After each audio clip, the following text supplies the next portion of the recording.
to do. Does that make you a good recruiter? Well, apparently.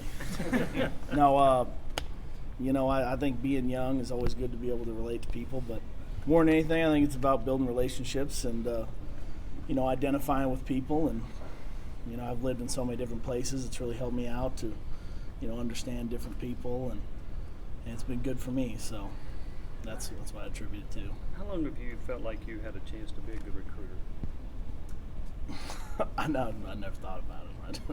I just show up to work every day. I never gave it much thought. So there was no plan, no thought. Just show up to work and do what you can. Brian, just talk about I know some expectations come in with Sean and Jackson and those guys, but when you're a young tight end, what are some of the obstacles that they have to overcome early to try to find the field early? Being in the SEC, it's always a physical position, especially at the point of attack. I think, with how Coach Chaney uses tight ends and moves them around and different things, I think it's a lot of moving parts, but it's really good for the guys. And they've really responded and they've done well. So I'm very proud of them and very happy that they're here. How would you compare how you guys used Dom last year to how you think you'll be used this year? Slightly different. I think, he definitely fits into our offense well, and he's really good for Coach Chaney's plan in the future for using tight ends. I think he's always had great tight ends in all of his offenses. I think there's some crazy stat about how many, receptions they had every year and how many receiving yards he's always had at tight end, but he fits in well. What's the biggest difference you see in him now that he's had a year in the program? How has he changed from last year? Coming from being a quarterback in high school and really a stand-up receiver, being able to put his hand on the ground and really do all the facets. He can protect really well. He can run block well, and he can obviously catch the ball very well. So just being a complete tight end and really developing for the next level. What have you seen from Coach Chaney in the 7 months or so he's been here that you think makes him the kind of coach that he is? He's a very intelligent man. Jim Chaney's very smart. He does a great job, identifying matchups, identifying personnel. He's been different everywhere he's been. I think that he really works to what he has, and he's very smart. He's done it a long time, and he's seen a lot of things, so I hope to learn a lot from him. Last year you guys had a pretty tight rotation at tight end, but now two of those guys are playing defensive line.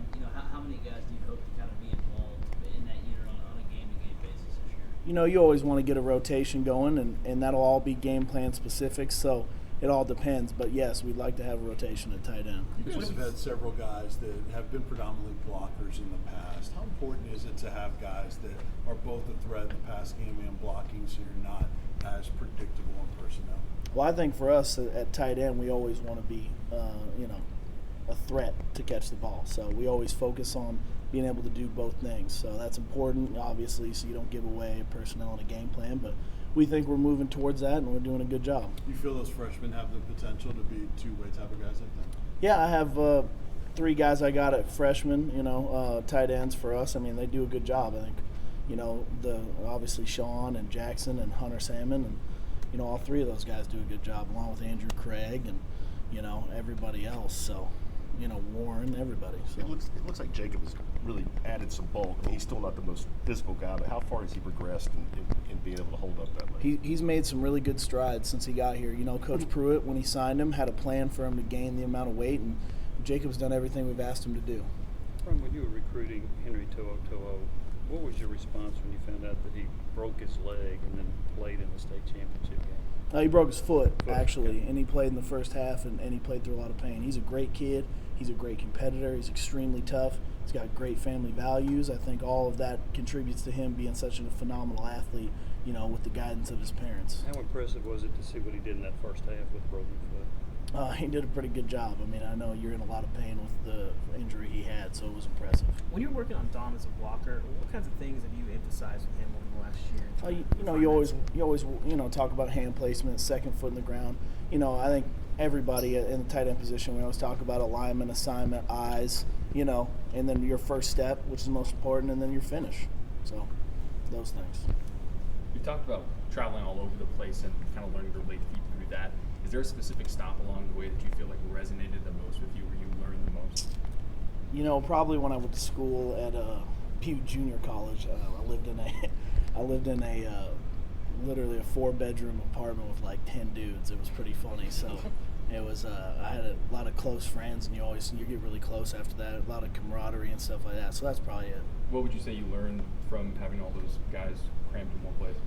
Everybody's from somewhere else. So you talk about Rock Hill, South Carolina, Charlotte, North Carolina, St. Pete, and down in Florida.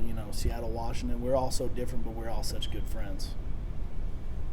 Thinking about being there, what does it mean to you to be one of the top recruiters in the country?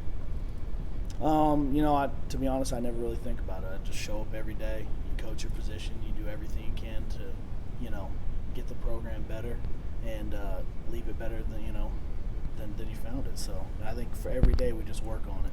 How much do you have to alter the pitch for a 2019 class versus a 2020 class at this point? For me, it never really comes to anything. It's talking to each kid. I think it's an easy place to sell. You talk about the University of Tennessee. You talk about playing for Jeremy Pruitt, playing offense for Jim Chaney. We have the best athletic director of the whole country in Philip Fulmer, and I believe that. So for us, it's not a hard sell. The community, the people, the tradition, it's pretty unreal. So there's no real change. It's pretty much, hey, this is who we are. We want to find the people that want to be a part of it. Coach, as a recruiter, how much of a grind is it, or is there any pressure that comes along with you can put together a top 10 class here at Tennessee and still be 4th or 5th in your conference? Again, you never really think about it. You go out every day.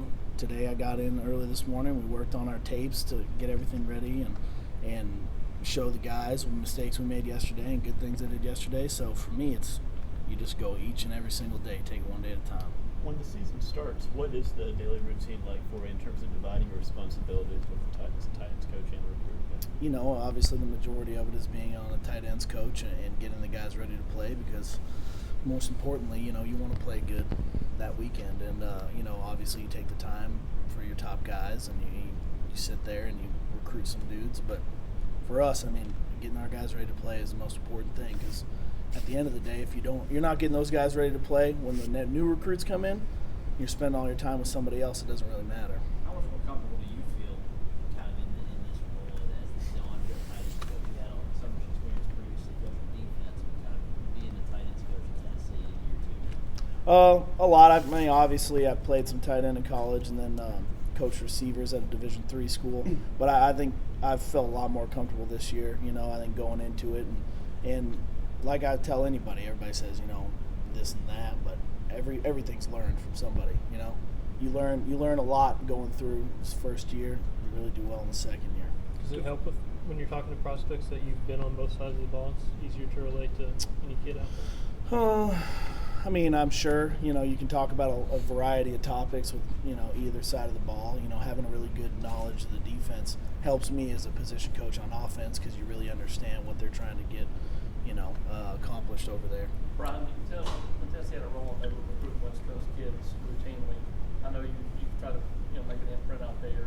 How important is the other side of the United States to try to recruit some of those kids to here? I think Tennessee is such a national brand. I think you're recruiting either in the Northeast, you're recruiting, South Florida, you're recruiting over in California or Seattle, Washington. Any of those places you talk about recruiting, Las Vegas, any of those places for us, are going to be huge. It's a national brand. Tennessee's always had that power, so hopefully we'd like to get back to exactly where they were in the 90s and early 2000s. In terms of your own development, what would this Brian Niedermeyer tell the guy a year ago who was getting ready to start this season? Just word. When you were in junior college, how much were your views kind of shifted and changed by the people you were surrounded by? Coming from Alaska to all of a sudden you're hanging out with guys before in Charlotte, that area. Well, for me, I think my mom's originally from Coral Gables, Miami. We'd spend 3 months every year there. So for us, I would spend the whole entire summer down in Miami. But I think you learn. Yeah, not bad. But you learn to really adjust, and understand different people's upbringings and things like that. And it's a really empowering thing for me. I've really enjoyed going to all these different places and really interacting with all these different people. Everything's so different depending on where you grow up, how you grow up. You really understand that, it's a beautiful thing to be around a lot of different people. Thanks, guys. Thanks, Coach. Appreciate it.